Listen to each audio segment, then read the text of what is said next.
Hello, everyone. Welcome to our virtual guest lecture today. My name is Maria Garth, and I am a Dodge Fellow at the Zimmerli Art Museum, a PhD candidate in art history at Rutgers University, and the curator of the exhibition Communism Through the Lens, Everyday Life Captured by Women Photographers in the Dodge Collection, which is on view at the museum until October 17th, and also online through a virtual presentation on the museum's website. The exhibition and brochure are made possible by the Evgeniia Foundation Endowment Fund, the Dodge Charitable Trust, and Nancy Dodge, trustee. I would also like to thank the Zimmerli staff and museum members. So thank you so much for joining us today for a conversation about the work of women in early Soviet photojournalism in connection with this exhibition.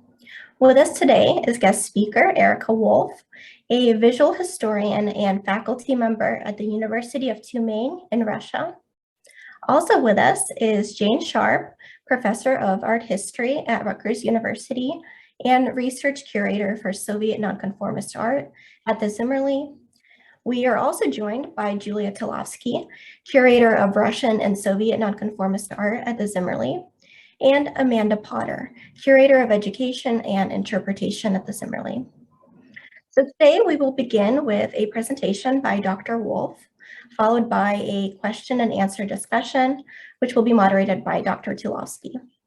If you'd like to submit a question, you can do so using the Q&A feature at the bottom of your screen, and we will get to your questions after the presentation.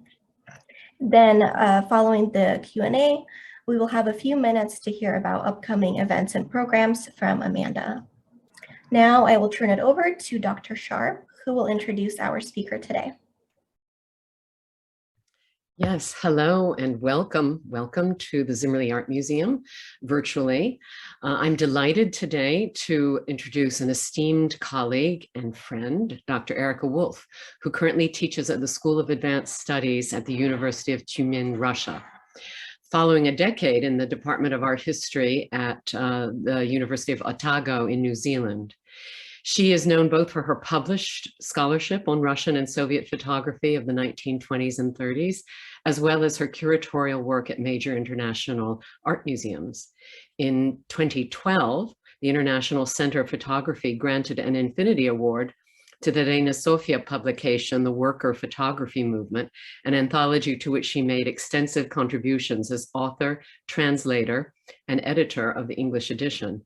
Her most recent book, Aleksandr Rodchenko, Photomontage as a Weapon of World War II and the Cold War, was published by Yale University Press in conjunction with an exhibition at the Art Institute of Chicago in 2016. She's currently completing two book manuscripts, Photography and Russia, for Reaction Press, and USSR and Construction, a modernist propaganda magazine for the Stalinist regime. Her many fellowships and grants include the Fulbright Foundation, IREX, the Center for Advanced Study in the Visual Arts, Kennan Institute, and the Harriman Institute at Columbia. And she was recently named Honorary Research Associate of the Graduate School for East and Southeast European Studies at the Ludwig Maximilians Universität and Regensburg University in Germany. So it's with great pleasure that I welcome her here and look forward to hearing her discuss women in photography from Tyumen, Russia, where she is right now. Good to see you, Erika. Okay, I guess that's the cue for me to appear. Yes. Thank you very much for the generous introduction, and to Maria for organizing this exhibition and for carrying out some incredible solid research on the issue of women in photography in the Soviet Union. I had the pleasure of touring the exhibition. I was in the States this summer when it was still in the process of being readied for the public. So it's a real treat that it's now available and open to the public at Rutgers, and I hope everyone gets a chance to visit it. Let me pull up my my slides. Before I get going, first of all, I'm going to say that I'm really not an expert on women in photography in the Soviet Union, but I am an expert on Soviet photojournalism and Soviet photographic print culture. And today's talk is a more sort of popular public talk I'm using this as an opportunity to point to some things that I've discovered, things I've been looking at, some tidbits of research that are ongoing related to women in Soviet print photojournalism. So I'm very happy to have an opportunity to explore some of these issues and some of this material. Okay, let me pull up my PowerPoint. Okay. Yeah, and so the title of my talk today is Women with Leicas, an Early Soviet Photojournalism. And the talk spans roughly from the 1920s up through World War II. And here I'm beginning with this wonderful photograph of 3 photo reporters with their Leicas. But before I talk, I'll be talking about this photograph a bit further later in the presentation. I want to actually go to an originary moment in Soviet photojournalism, and that's in the early 1920s with the emergence of the Soviet illustrated press beginning around 1923, and with the appearance of the publication Sovetskaya Photo in 1926. And I want to begin with this photograph by Arkady Shaiket of some young pioneers. That's children who are members of the children's branch of the Communist Party.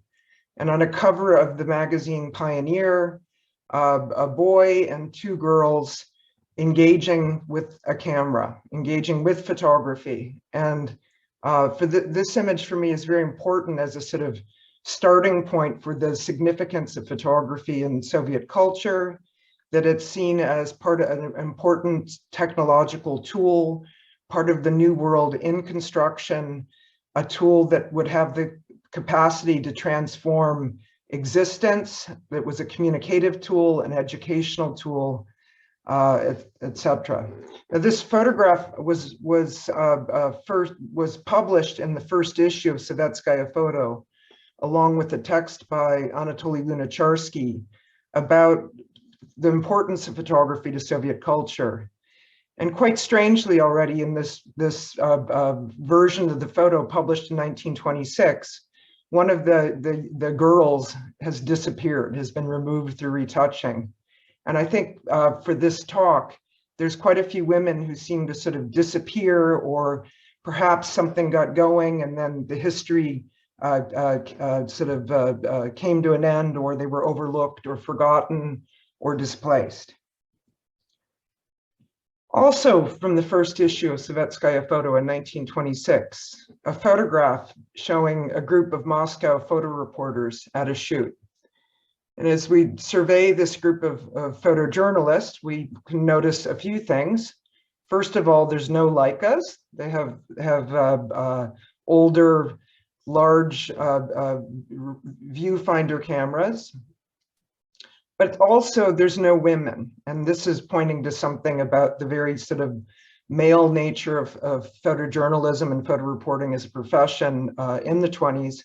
And even on this page, we can see that along with cameras, there's cars and automobiles, and it's very much a sort of suggests a sort of masculine technological culture. Now this, I'm going to show you, here's another image of Moscow photojournalists, photo reporters from 1926, from a first meeting, an organizational meeting of them. This photograph is also by Arkady Shaiket. And I want to draw your attention to, in the very center of the photo, you can make out a woman. Okay. And that's the first photographer I'm going to be talking about today. This is Elizaveta Mikulina, who was born in 1903. I have no idea what her end dates were, but she emerged, she's the first sort of woman to really appear prominently in the Soviet illustrated press as a photojournalist. She began working at Aganyok, and first as an assistant in the photo lab. And then through in 1927, when Arkady Shaikat, another important early Soviet photojournalist, was arrested, she grew in importance to Aganyok. That is, she was already doing some photography, and some of her images were appearing, but they really needed a dedicated photographer, and she was sort of elevated. This is a cover from 1927, around the time that when Shaikat was actually in jail, showing a really wonderful sort of modernist foreshortened photograph of a woman sailor in a sailboat. Now, Mikulina came to photography, in fact, in part through marriage. She was the wife of Viktor Mikulin, who was the founding head of the photo department at Aganyok. Aganyok was a really important early Soviet illustrated magazine. It's still in publication, miraculously. It was established in 1923, and along with, it sought to be richly illustrated, both photographic and fine art imagery. And the founder of Aganyok, Mikhail Koltsov, realized that in addition to simply producing photographs, that he needed to cultivate an entire network of photographers, and he needed to cultivate actual Soviet photography. And Koltsov founded a number of other magazines like Sovetskaya Photo to make this happen. Mikulin was the founding head of this department. Mikulina, Elizaveta, began as a lab technician, and there's a long history in photography of women working as lab technicians, printing, doing the sort of handiwork, and this was considered very good women's work. You worked indoors. It required manual skills. Kodak, for instance, was largely run by women who printed images. Okay, so in 1930, Aganyok had a major exhibition celebrating the work of their photojournalists. It took place at the Moscow House of the Press. And I'm showing you here on the left a spread from the magazine about the photo exhibition. It featured three photographers, Mikulina, Semyon Fridland, and Arkady Shaikat. So they were showcased as the major photographers. After it showed in Moscow, it toured to a couple of other workers' clubs and other locations around the capital. And then it traveled to Great Britain, first opening in London in 1931. And this is a photograph of Bernard Shaw speaking at the opening of the exhibition. And it also toured elsewhere in the United Kingdom from 31 to 32. So this is actually like an incredibly sort of prominent exhibition, a really important early international presentation of Soviet photography. And again, what's quite remarkable is Mikulina is very much foregrounded in it. She's one of three photographers who is showcased and celebrated. This is a photo essay that was published in 1927. This is in Aganyok. It was showcased in the exhibition, and it's a quite charming sort of spread of photographs. It's showing what you can buy with 10 kopecks. A glass of milk, some bread, some cigarettes, some strings, a copy of Aganyok. It also, this points to the fact that it's imagery that's very much about daily life. It seems to be grounded in women's experiences of the world. And notably in her Mikulina's work records that I found in Aganyok's archive, it literally states that she her previous job before starting to work in the photo department was as a housewife. Now, Aganyok, as I mentioned, was an important early magazine. It actually, a number of other magazines grew out of it. By the 1930s, it actually had become a whole sort of publishing empire that aimed at the popular press. Here we have the Aganyok, Soviet Photo, At the Wheel, a magazine, another one that's still in publication in Russia that's for automobile enthusiasts, and then Women's Journal. And Women's Journal was published from 1926 to 1930. It was a fairly large format illustrated magazine. And as the title suggests, it was aimed at Soviet women, and it included political events and coverage, housekeeping tips, information about birth control, and it was a very visual, bright magazine. And Mikulina, Shaiket, Fridyan, all of the sort of regular photographers of Aganyok also published in this magazine. So again, it was part of the same publishing conglomerate. Yeah, here's some of the covers to give you a sense that it's both very sort of progressive. It's about the new Soviet woman, but it's also has sort of practical housekeeping things like patterns, and some issues if subscribers paid extra to get actual patterns would come with the magazines. Yeah, here's an example from one of the fashion spreads, and tucked in along with the fashion spread is an advertisement for Sovetskaya Photo. So this, which is interesting to me because it's suggesting women should become photographers too. And Sovetskaya Photo was a magazine that was both for professional photojournalists, but it was also for amateur photographers. It was meant to give sort of advice and guidance to starting photographers to help shape the new Soviet photography. And now within Zhensky Journal, looking at some of Mikulina's images, I really believe that there is a sort of attempt to create a sort of to represent female experience of the new Soviet culture. So this is on this cover, it shows the new socialized dining. So and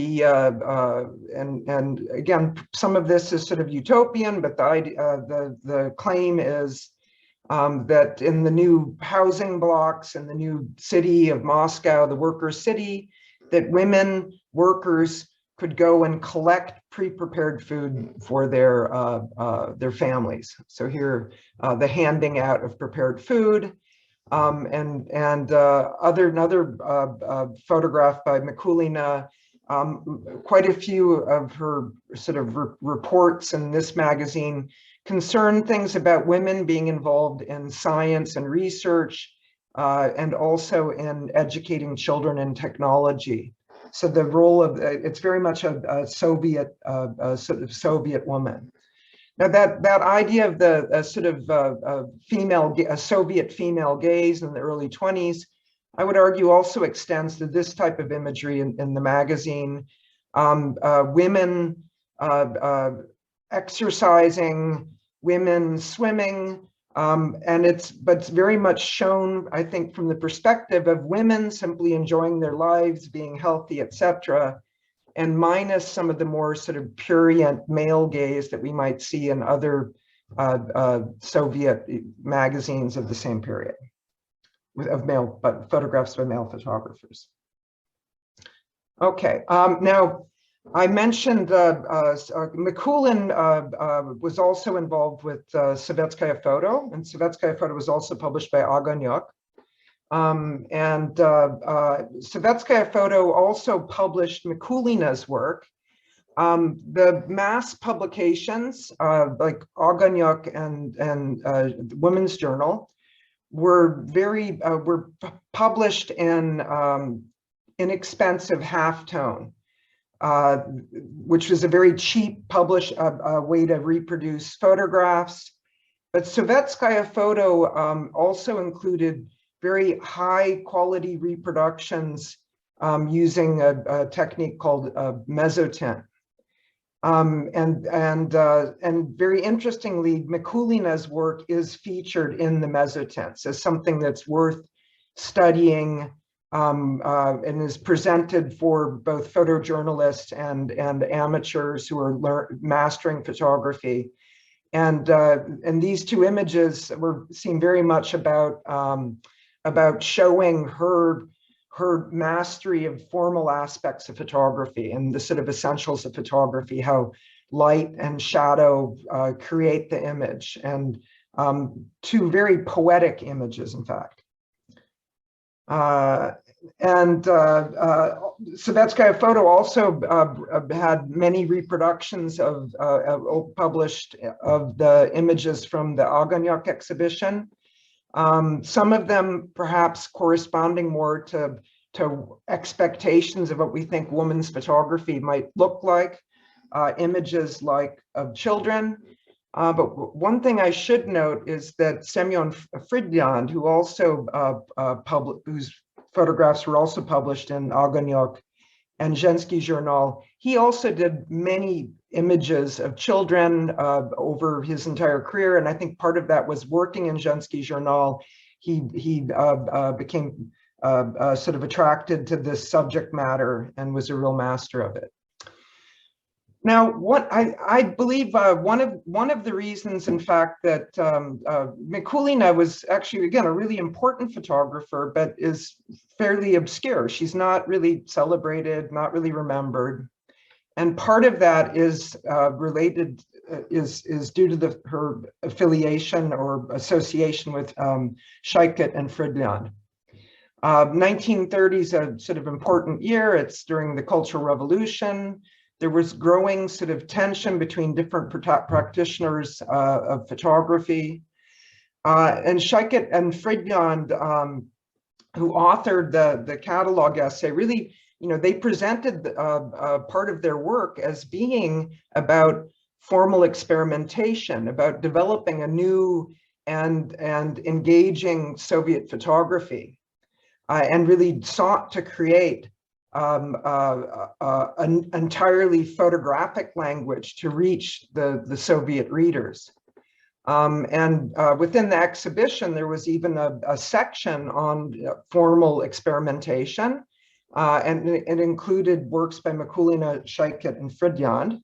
And here are some of her two images that are identified as being part of this formal experimentation. However, in the sort of history of Soviet photography, as it's typically been written, Shaikat, Fridland, and by association Mikulina have sort of been ignored or written out, and that's due to their role in the establishment of the Russian Organization of Proletarian Photojournalists. She's one of the signers of the initial sort of declaration of Ropf in 1931, and Ropf was seen as a formation against the group October, which Rodchenko was part of, and against the October photo section. And I think they've been really sort of mischaracterized as being somehow, realist hacks or stooges.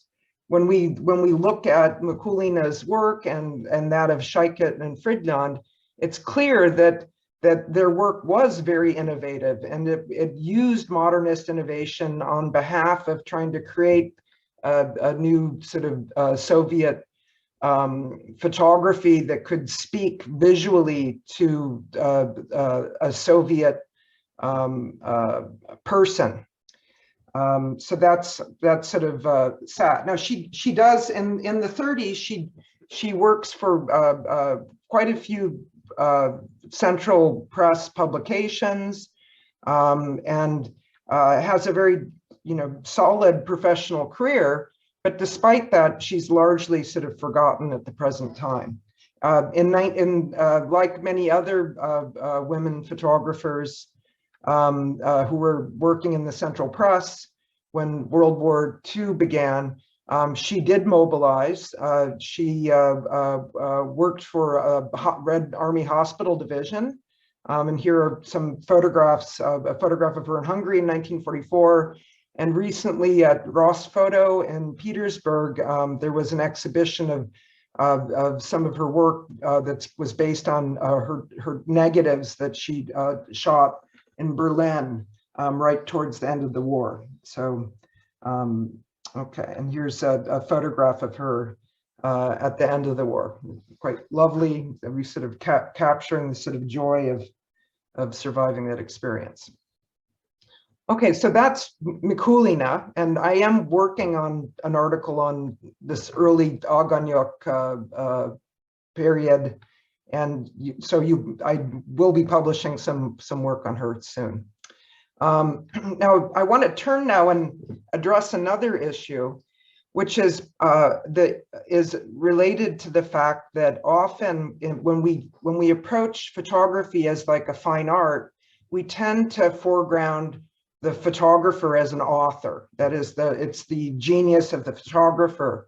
But I work in the Soviet Illustrated Press, and the Illustrated Press is actually produced by many people, by photographers, editors, writers, designers. And I did want to point to the really important role of quite a few women in producing this new Soviet press. And I want to turn now and look at the magazine Smena and the work of Varvara Stepanova. I'm sorry, there's an error on the spelling of her name here.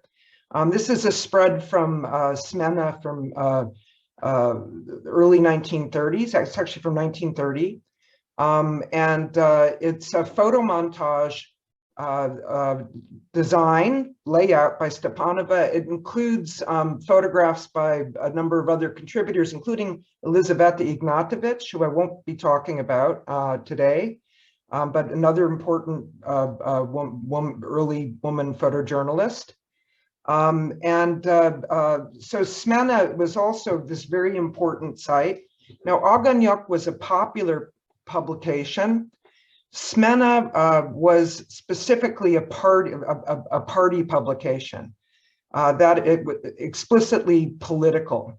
Smena was the popular illustrated magazine of the Komsomol, the Communist Youth League.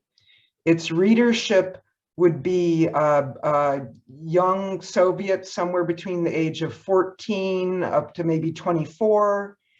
It was in around 1930, many figures involved previously with Novy Liev in October began to contribute to Smena as designers, writers, managing editors, etc. So Stepanova worked as a designer and contributed photo montages to the magazine in 1930-31. Her husband Rodchenko contributed many magazines. But again, this issue that the magazine is produced by this much bigger sort of collective, that if we just get fixated on the photographer, the genius photographer, we sort of lose track of that richness. And I should note that Smena is also interesting. It very much foregrounds both, this new rising generation, both male and female, that's again the inclusion of women photographers, women designers, women writers is part of that. This is another spread from the front and back of the magazine from 1930. An issue designed by Stepanova, and once again she's using the work of Elizaveta Mikulina in the photograph, and interior pages, further photo montages about work, and poetry by Mayakovsky. So it's actually a very sort of visually exciting magazine, and that it's specifically a party publication is quite notable. And by 1932, Stepanova, in part, I believe, but due to the incredible skill that she brought to designing this magazine and her layouts, she becomes the chief artist of the Communist Party publishing house. So quite powerful. Now, another figure who worked in Smena that I want to talk about is Evgeniia Lemberg. And Lemberg's another one of these sort of disappearing or sort of lost figures of Soviet photography, who's been sort of, I would say, swallowed up in because of her association with some great with the figure of Rodchenko. That her work is largely not known. I did spend some time digging out images to show you. Now, Lemberg was a young Komsomol age photographer who published in Smena from 1933 to 34. Quite tragically, she died in a train wreck on the way to a photo shoot in the autumn 1934. So I'm showing you here her death notice that appeared in Smena. So a figure who was just starting to appear. But I want to show you some of her work from the pages of Smena. And she really, she started, again, a young photographer, and that's really appropriate to the magazine. And some of her first contributions are pretty sort of standard photo reportage. So here's a spread about how we live, sort of showing the new workers' life, the new everyday life of Soviet workers in Moscow. Here's another two other spreads, and you'll note here that there's a very sort of modern feel to both of these spreads. One about soccer, so dynamism of the new working class culture, celebrating physical culture, or the spread on the right, how I learned how to fly. Which is very funny, the title, but her photographs showing, accompanying this article, more abstracted images, aerial photography, details of airplanes. And we really get a sense of the readership for this magazine is young Komsomol members. So it's about how to live a healthy communist life, etc. Now, within Smena, she photographed a number of spreads for a sort of newspaper that was published within it, and this was the newspaper, the physical culture newspaper of Dinamo, a major sort of sporting club in Moscow.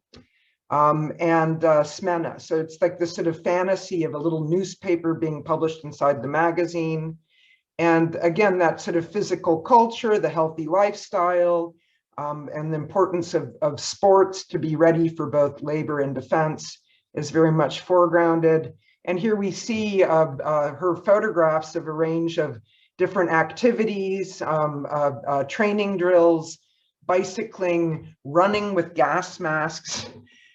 And here I want to turn to some of the famous imagery of Lemberg. And I mentioned that Lemberg in some ways has sort of been forgotten or overshadowed due to her association with Aleksandr Rodchenko.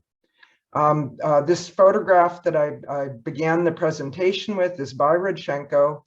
It shows three reporters, Evgeniia Lemberg, Elizaveta Ignatovich, and Krasnyavskaya, who I don't even know her first name. I did some searching in conjunction with this talk. I don't know anything about her. But these, what's interesting here is they are at the Dinamo Stadium. And Dinamo was a major sort of site for photographing physical culture and sports. Here's another Rodchenko photograph of Lemberg during a shoot at another Dinamo facility. And here I want to actually turn to this issue of the failure, the lack of recognition or the lack of research into Lemberg. I couldn't even find her birth date today. I was looking and looking and looking for it. But if you look up Lemberg, you find Rodchenko, and specifically you find this image, girl with a Leica is how it's cataloged by the Museum of Modern Art. And that girl with a Leica, so Rodchenko was known as for taking up the Leica and using the Leica as a camera. And often the title, Girl with Leica, suggests a sort of instrumentality, taking the photograph of this young woman with the Leica. It's in fact, there's another way to read this, and that is that she is in fact wearing a Leica. This strap here is in fact her camera bag. And here I'm showing you an advertisement for Leica that shows the bag that comes with it. And you'll note that they all have their Leicas with them. So it's not a fashion statement, but maybe it is a fashion statement for the woman photo reporters of the 1930s. Okay. And there's also, with Lemberg, quite tragically, so she's actually was from a family of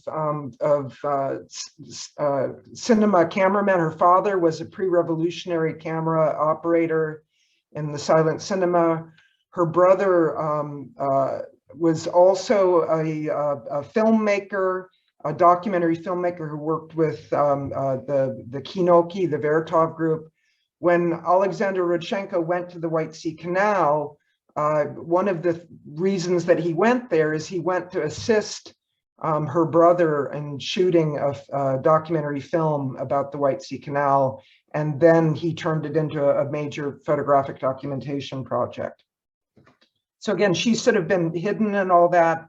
And then after her death, Rodchenko also becomes involved with her sister, who also is euphemistically one of his students. Okay, and it's very disturbing to me that so many of the women, like the Ignatovici and the Lembergs, are always euphemistically referred to as Rodchenko's students, you don't encounter this type of language in relation to male Soviet photographers. And I'll just stop talking about that now. Okay, I want to turn now and as work my way solidly into the mid-30s, and I want to talk a little bit more about the role of women as editors and producers of the illustrated press. Beginning with the magazine USSR and Construction. Now, both Varvara Stepanova also did numerous,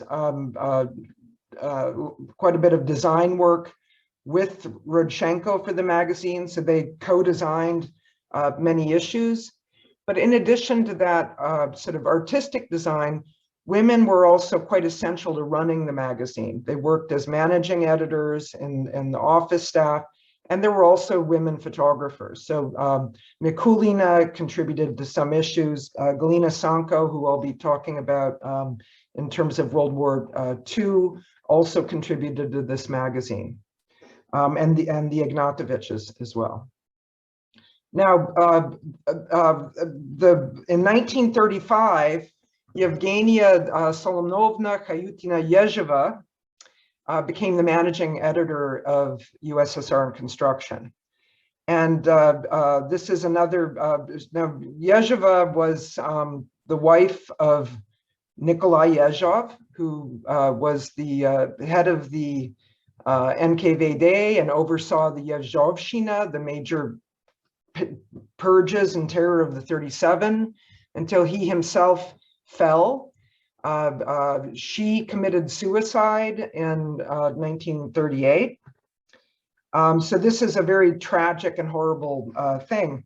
But Ezhova was also a quite extraordinary figure in the development of the Soviet Illustrated Press.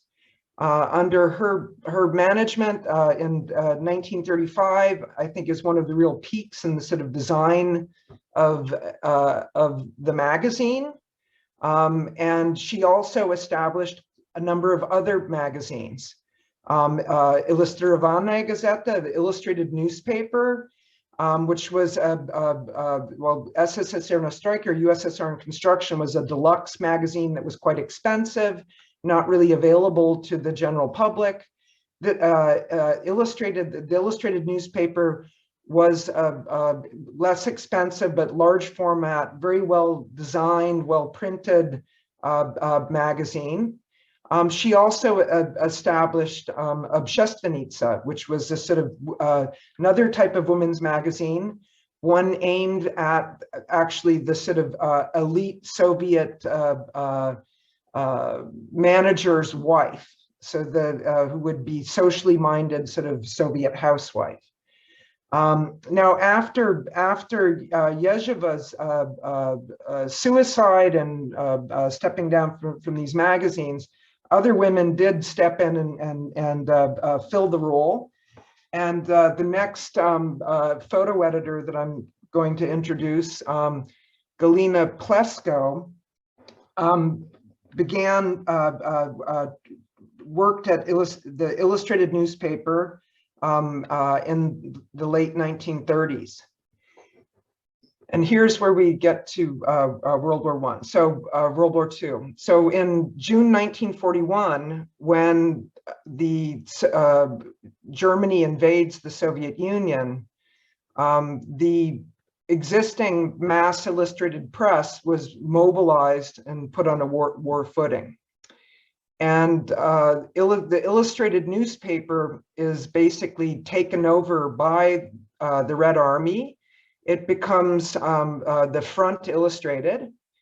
And in addition to continuing publishing, but as a Red Army publication meant for soldiers, the same sort of operation within the sort of mobilized newspaper, they become involved in publishing what's known as counter propaganda. That is propaganda aimed at the enemy combatants. And they begin to produce a version of the Illustrated Front that's for German soldiers. And unlike the version in Russian, it was not for sale or distributed in normal means. These magazines were literally dropped by airplane or shot by bomb onto German soldiers. Now, Galina Plesko, who took over, was working as basically the managing editor at Illustrated Newspaper when the war started. She played a major role in running these illustrated publications during the war, and specifically as a photo editor. Now, photo editors are really important in terms of commissioning work, getting photojournalists to understand the task, setting expectations for them. This is a photograph showing Plesko, who is known as being a fairly imposing woman. And she's in uniform. They were all working for the army. And here she's with other staff from her editorial offices visiting the front outside of Moscow shortly after a major sort of victory and repulsing the enemy that was literally at the gate of Moscow at that time. And this is Aleksandr Zhitomirsky, the artist who designed most of these publications and who worked very closely with Galina Plesko. And some more, I want some more material related to this publishing group, which operated out of Pravda, and the Pravda buildings in the background here, for those of you who know Moscow. So this is the staff during the lunch break in 1944. After the Stalingrad defeat, you get a sense of lightness and that things are getting better. Once again, Zhitomirsky is here. This is Galina Plesko seated, and then the other Galina, Galina San'ko, the final photographer that I'll be talking about today. Galina San'ko also had established herself as a photographer in the Central Press before the war in the 1930s. She photographed for the newspaper Pravda. Her photographs appeared in USSR and Construction. During the war, she trained as a nurse. That is, as so that she could go into battle and rescue people. But it was also her way to get into the combat field, because first she tried to go as a photojournalist, or photo reporter. She wasn't allowed, but because she was there as a nurse, she was then able to become a photojournalist, and she really did some amazing work during the war. Now the issue with the wartime photography, much of the work of the people who worked on these types of publications, it was top secret. They were working for the political administration of the Red Army. Many of them could not claim any of their work until well after the war, until the 1960s, when exhibitions and accounts were finally sort of allowed. And a lot of this material remains difficult to research. That is, the Soviet archives from this era, which opened briefly in the 90s, quickly closed back up. Galina San'ko produced some quite extraordinary images, and her heroism was quite outstanding. She was wounded several times as a combat photographer. I'm doing work right now on her photographs of Stalingrad, and here this is a cover of Front Illustrata with some of her photographs of dead German soldiers at Stalingrad. So this is pretty severe material. Here's another spread from another publication. Again, it's the same publishing group, but this is a different version. It's a publication for a Soviet audience. And again, Galina San'ko's photographs, Aleksandr Zhitomirsky's layout. To me, these images of the dead Germans and their horses are quite haunting and unusual. And here's another publication from a bit earlier in the war. This is from 1942, that also features the photographs by San'ko and others. So here, this is from the more horrific period in the war, when the Nazi invaders are killing civilians, and just sort of horrific imagery. So we could imagine the sort of, you had to be a pretty strong person to be photographing this type of material, and to be returning and going back to photograph more. So very sort of heroic and work. Again, with San'ko's Stalingrad photographs, I'm struck when I look at the versions of them that were not necessarily sort of redacted to have a very loaded message. They're often very ambivalent images of war. Here are some, this is a photograph of German surrenders of German POWs at Stalingrad. This leather mask is actually in the Stalingrad Battle Museum in Tsaritsyn. And that also suggests the sort of brutal conditions that she worked in, that very sort of extreme, having to wear a mask to avoid frostbite. Now, one of the things that happens after the war that's sort of shocking to me, and unfortunately I didn't have any photographs at hand from post-war Aganyok. I did find this one image, is that San'ko's work from before World War II and from during the war, there was nothing particularly gender-coded about it. That is, she photographed construction sites, she photographed war, she photographed ethnographic photo essays about peoples in the far north. It wasn't specifically gender-coded. But after World War II, when she demobilizes and goes to work for Aganyok, if you look through Aganyok in the 50s and 60s, her work is very much coded as women's photography. The subjects, there's children, there's women's work, and that's a real shock for me for her to go from photographing, the liberation of concentration camps in Karelia to making sort of saccharine imagery of children.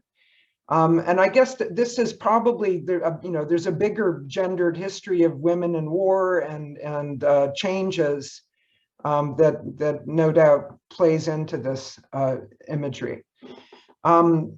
I wanted to talk a little bit about Galina Plesko to be a little more positive at the end. So Plesko, after the war, she continues on as a photo editor, and she becomes one of the main photo editors at the Sovinform Bureau, very important, and then one of the press agency, and then one of the main photo editors of Novosti.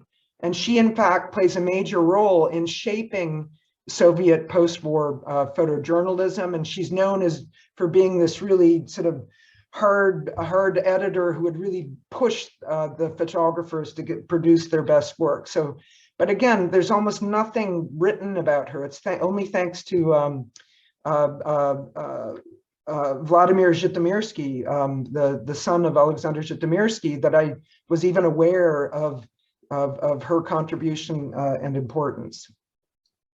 Okay, so I think that about wraps it up. I'm going to end here and open things up, I guess, for discussion.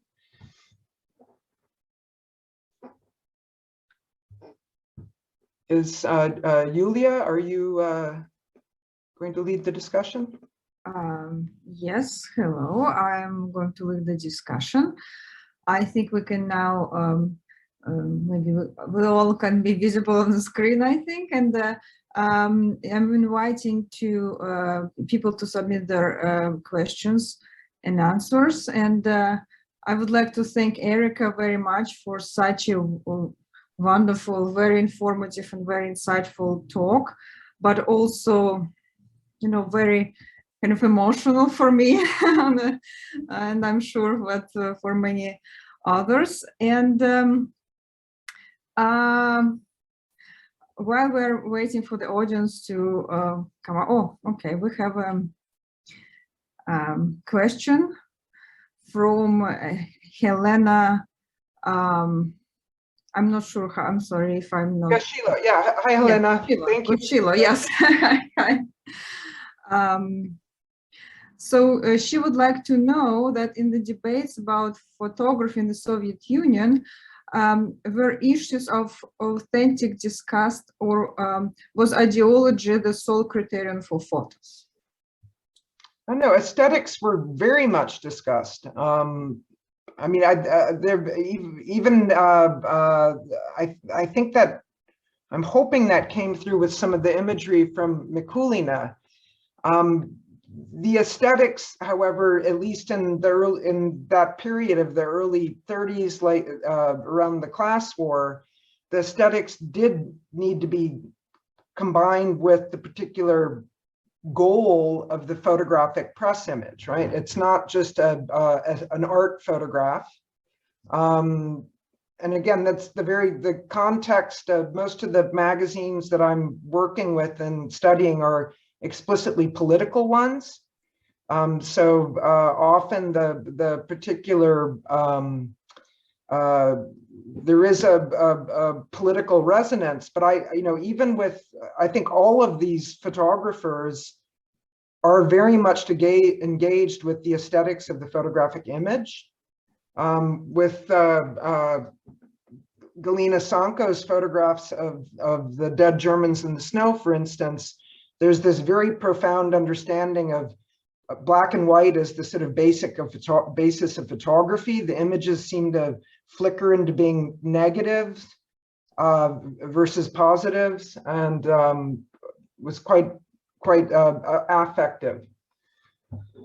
Okay, what was considered a good photograph? I'm not, again, it would depend on the particular context. It depends on what the purpose of the publication was. I think those are sort of broad questions that are sort of beyond my scope tonight. Thank you, Erika. We have another question from Andres Zerbegon.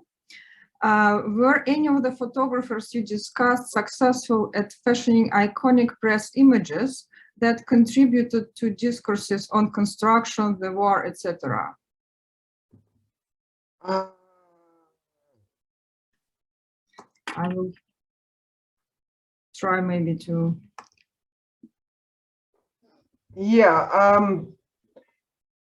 San'ko, yes. I mean, I think I believe her imagery was really her images of the defeat of the Germans at Stalingrad was very much recognized. With the organization of proletarian photographers and some of the imagery from the 1930 exhibition was very much like part of the debates and dialogue within Soviet culture.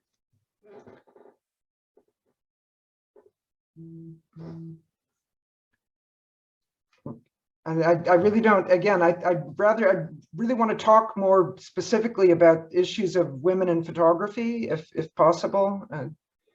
I see there's another question from Louise Hardiman. This is Soviet photography exhibition in London.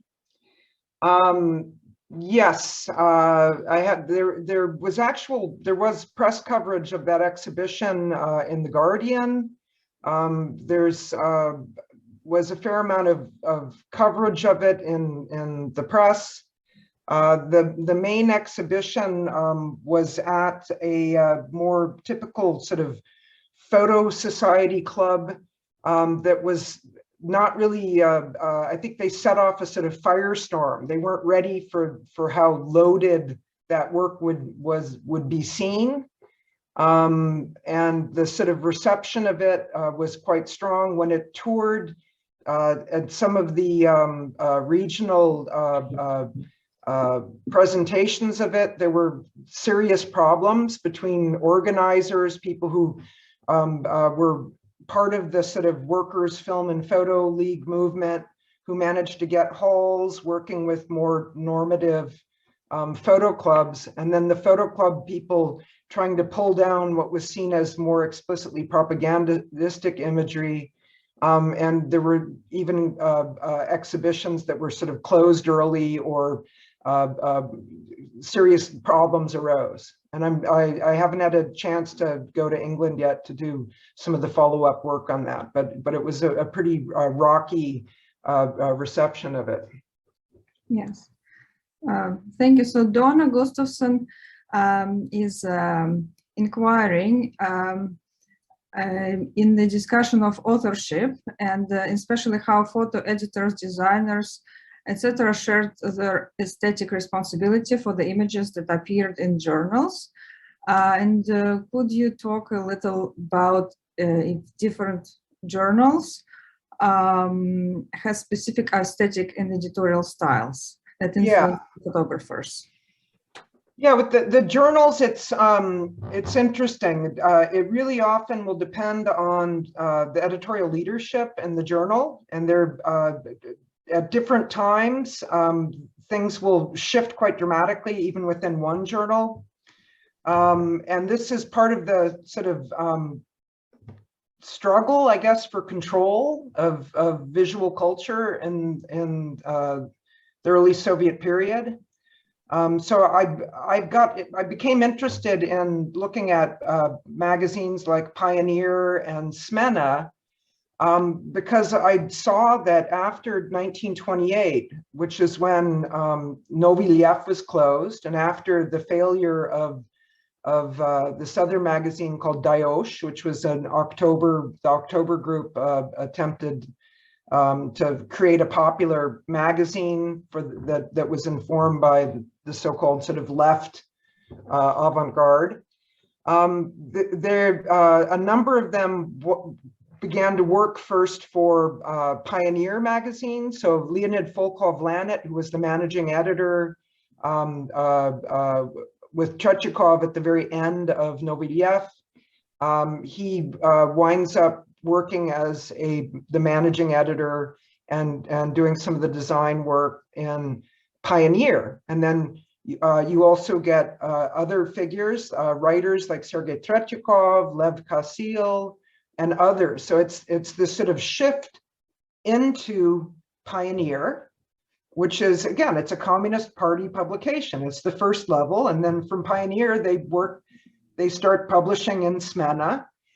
And they bring a really quite striking, strong visual style. I think the spreads by Stepanova that I showed you sort of make that clear. And then she in fact winds up at the Communist Party publishing house as the main designer for a while. And I don't know what happens after that. Part of this, the normal sort of history that's told about what happens to the Lyev group after 28 or 32 is that they go into decline, they're persecuted, etc. And that's simply not the case, or it's not that simple. So that's so depending, and even within the journals, shifts happen. So by 33, when Evgeniia Lemberg is working as a photographer at Smena, the overall style is very different. It's a much more conventional style.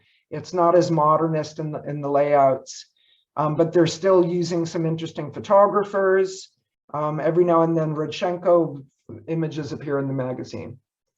Yes. So it's always in flux. Thank you, Erika. And then Diane Martin is asking, were there any women photographer in Leningrad during the siege? I assume there were, but I don't know. I mean, I would assume there were, but I haven't studied that, and I just don't know.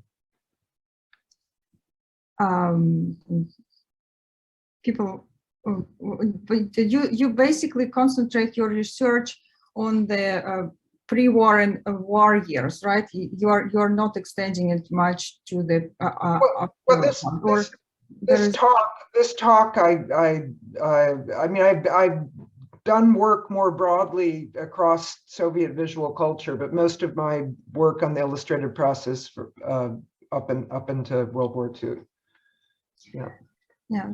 So Georgia Johnson is asking that have you seen much evidence that these women were doing a lot more than they were given credit for? Or do you think they were given a fair amount of credit at the time of their contribution? Yeah, I think that, personally, I think that they were really probably had the struggle, and that they've been very much marginalized. And part of that is this issue. Like I actually really wanted to not mention Aleksandr Rodchenko tonight. And the reason is he becomes like the history of Soviet photography, and it's just not very helpful. Because once you start talking about Rodchenko, and then it becomes, oh, she was Rodchenko's lover, and then it's like the only reason anyone's interested in Evgeniia Lemberg because there's a sad story and it's tied to his personal tragedy, and it's not about her. And I think that's part of a bigger problem about how we look at photography. And I also think that it's much more interesting to look at the much broader sort of processes of production that go beyond, you know, these more sort of art historical constructs of the genius artist, etc. I'm more interested in the fact that so many women were playing really prominent roles, and we're shaping the media, and we're engaged with it, and that it's happening at a quite high level as well. Now, whether that washes out as the 30s progress, as the sort of situation for women rolls back in the Soviet Union, I would say that's part of it. But there's a lot, again, even with Lemberg, I think there's a lot of research that should be done and can be done now. There was the exhibition at the Metropolitan Museum of Art this summer, which I saw about the new woman in photography, and yes, Galina San'ko was there, but the Russian women were largely absent, and I was just sort of shocked at that, given how much more progressive the situation was for women.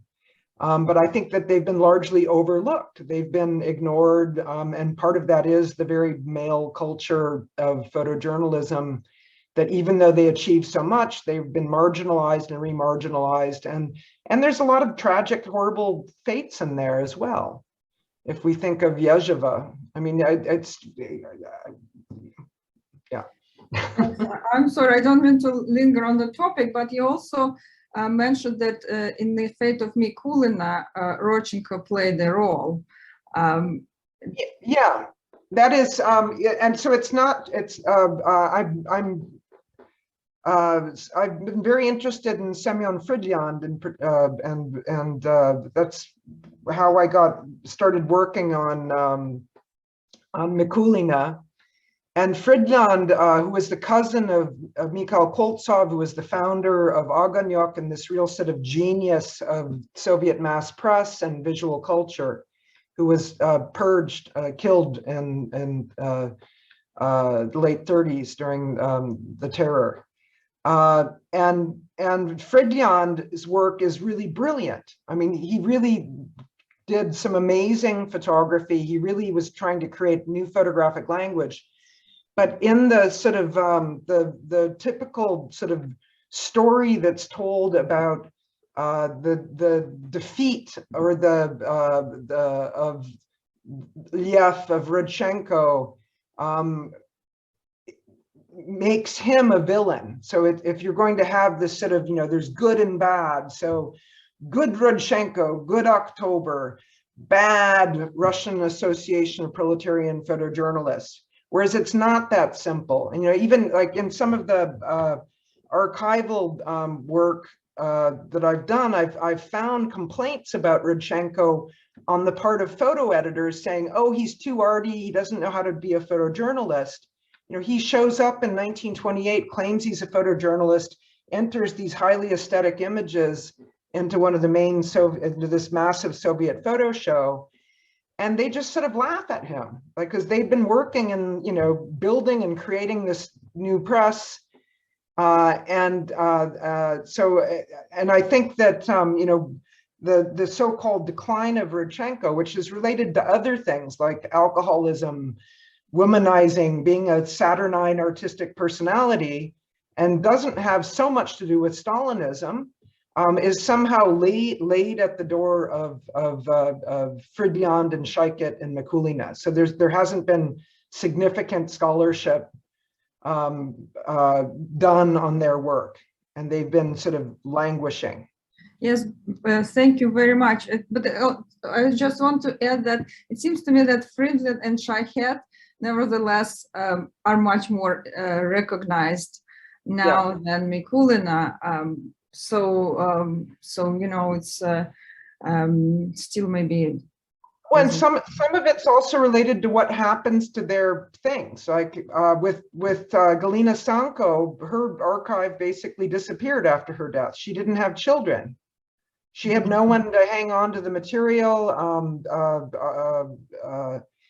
and so how can you build that story? And I don't know about, again, Mikulina, I don't even have a death date for.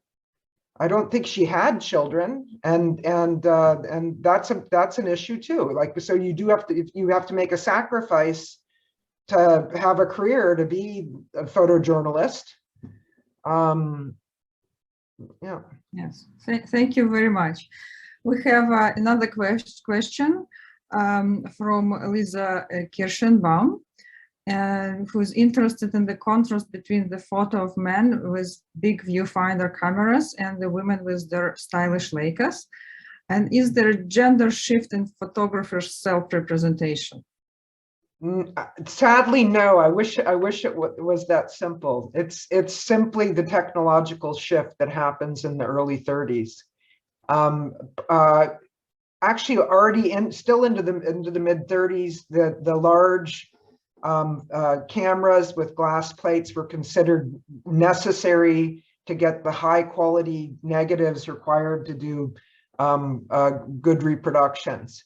It's only in the early 30s, around this period, and this what we're seeing here is in fact the new trend coming through.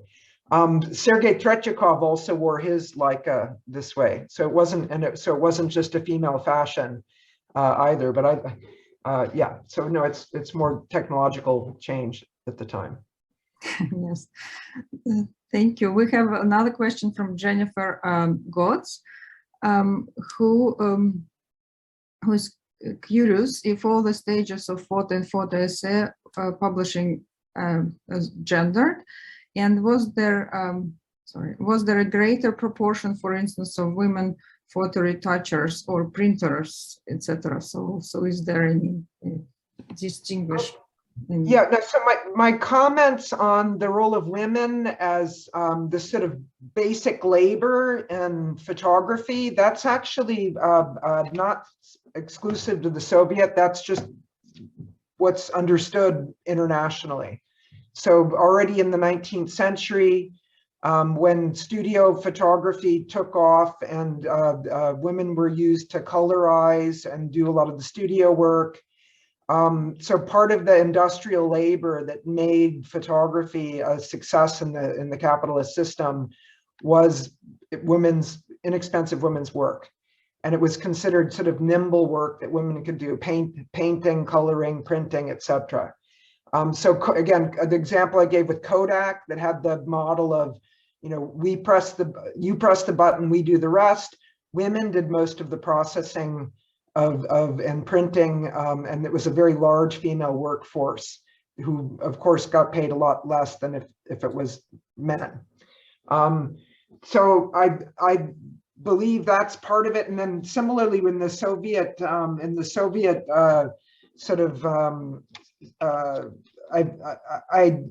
I've noticed often the Soviet bureaucracies are run by women. So if you're producing a magazine, it's often the office staff, the basic day-to-day labor might be being done by women, but that's a speculation. But I know at SSSR Nastroyka, a lot of the correspondence is from women at the magazine, what we've been able to find.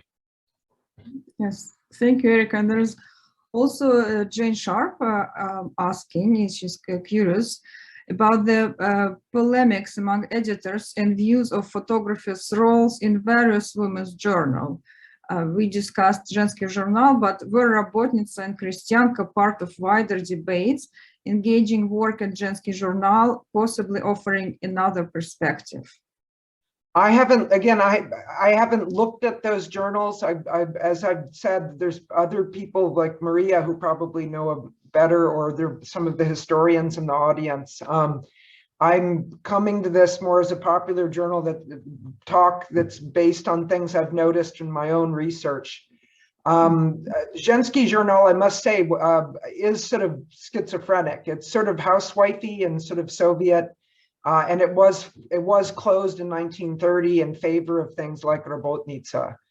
So that alone says like there was something different going on there. And I haven't looked at Rabotnitsa to find out who was photographing. Often the main photographers will still be men in many of these journals. So I think Mikulina again is more of an exception in that case. Mm-hmm. And there's another question from Mikhail Bukhtayarov, and whether the Soviet industry produced any photo equipment specifically aimed at Soviet women photographers. I have no idea. And the other thing is most of the photographers working in the Central Press did not use Soviet equipment. They used Leicas, they used imported cameras and materials. And some the photographer, what was available, what was manufactured in the Soviet Union, was modeled on the Western. Yeah, the Fed and other things. There was no domestic camera until the early 1930s. Mm-hmm. All of the cameras were imported. The paper was very low quality for things like the Aganyok exhibition. It was likely printed on imported photo paper. Yeah. Diane Martin asks that during the siege of Leningrad, the photographers, and probably World War II, photographers had to have a special permission to take photos for government or propaganda purposes, or even carry cameras. Therefore, probably women were more restricted unless they had that sort of access. Can you speak to that? Like, yeah, already well before World War II, there were laws restricting the use of cameras. They actually started in the 1920s even. There's a lot of correspondence and complaints on the part of photo professionals about restrictions. Anything involving military would be off limits. These professional photojournalists generally did not have those restrictions. They had the permissions to do the work that they had to do. The other thing about I could imagine the siege of Leningrad, there probably was very little resource available for anything, right? So anyone who would be photographing in the siege of Leningrad would definitely have permission, would have special access, etc. So I just don't, again, haven't worked on the siege. But I know there is a fair amount of scholarship about it that might address that. So, thank you, Erika. And the last question from me, and I know it's not quite your topic, but can you maybe speculate if a role of women photographers changed anyhow after World War II into the second half of the century in Russia, or just your impressions? I know it's not your scholarly focus. Yeah, again, I think that the one thing that's really exciting after the war is with the thaw and with the revitalization of sort of amateur photography in the Soviet Union after the war, and some of the really strong and exciting photographs that Maria's included in her exhibition are part of that legacy. So I did a fair amount of work on the worker photography movement and this idea of arming the workers, arming young people with cameras to record their own experience of the world. That all came to an end under Stalinism, or it became sharply curtailed. And in the post-war period, there's a real revitalization of that amateur photography, and there's even amateur film. and women play an important role in that. And I think it's probably in part because it does create this opportunity for the exploration of subjectivity, including gendered subjectivities after the war. But maybe Maria has something to add about that. Yes. Thank you so much. Yes. I did have a question, but can I just ask one more before we wrap up? Yeah, I was just wondering, sort of on that note, if you could sort of speak a little bit about, were there any special conditions in the Soviet Union that made it possible for women to become photojournalists? You know, was it something cultural, political, or social? What was it exactly that made it possible for all of these women to start working as photojournalists in the 20s? And is that unique to the Soviet Union, or was that happening elsewhere as well? Again, with the particular group that I've talked about today, there's 3 photographers basically, right? 2 of them had male relatives who were somehow involved in either film or photography, right? And that's actually quite, in the history of art, that's a quite similar, familiar thing. So Artemisia Gentileschi becomes a painter because her father's a painter and she grew up around painting. And I think that's probably a quite similar thing here. So Mikulina, her husband is the head of photography at Aganyok. So she has access and encouragement, and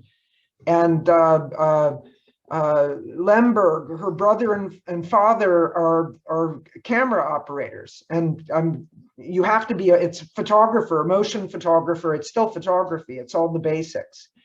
So I think if anything, they were able to bypass really the sort of some of the difficulties. Now in the when I was working on examining the sort of worker photography and photography in the workers' clubs, there were some women photographers, but by and large it was young teenage boys, and it was a very male universe. And all that sort of the gadgetry and technology, etc., it probably was a hard thing to break through socially. Yes, and we have very last question from Andres Zervegon. Who is wondering if any of the women photographers managed to fashion iconic press images.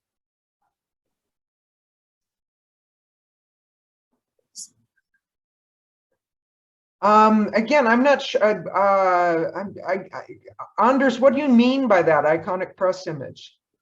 I mean, I don't understand that. Sorry. Yes. I mean, well, they create like San'ko already before, you know, in USSR and Construction, she does some really strong ethnographic photo essays. So I think that counts. Yeah. Well, yes, and they also were really published in a very striking imagery on this important propaganda documents that were aimed at it's a psychological weapon against the Nazis. So I mean, Olga Ignatovich, actually one of the things that's really striking is again, in the 20s and 30s, they're doing imagery that is not gendered, or maybe it's explicitly active. So a lot of sports photography.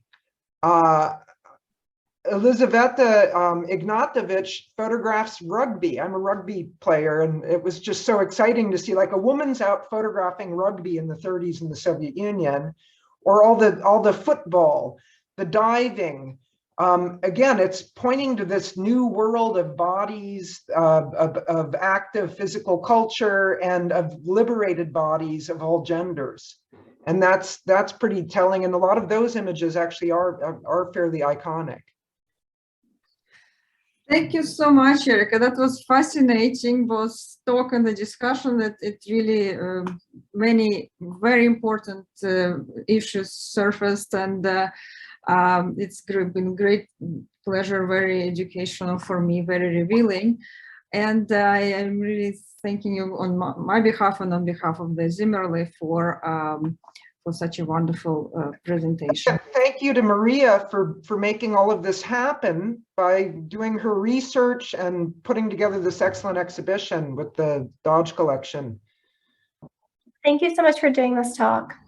Yes. And now I will ask Amanda Potter to offer some closing remarks. Thank you so much, Julia, and thank you, Erika and Jane and Maria, for really a wonderful presentation. I'm just going to briefly share some information about upcoming events at the Zimmerli and upcoming exhibitions as well. So we are very busy with both virtual and in-person programs this fall, many centered around our new exhibition, Angela Davis Sees the Time.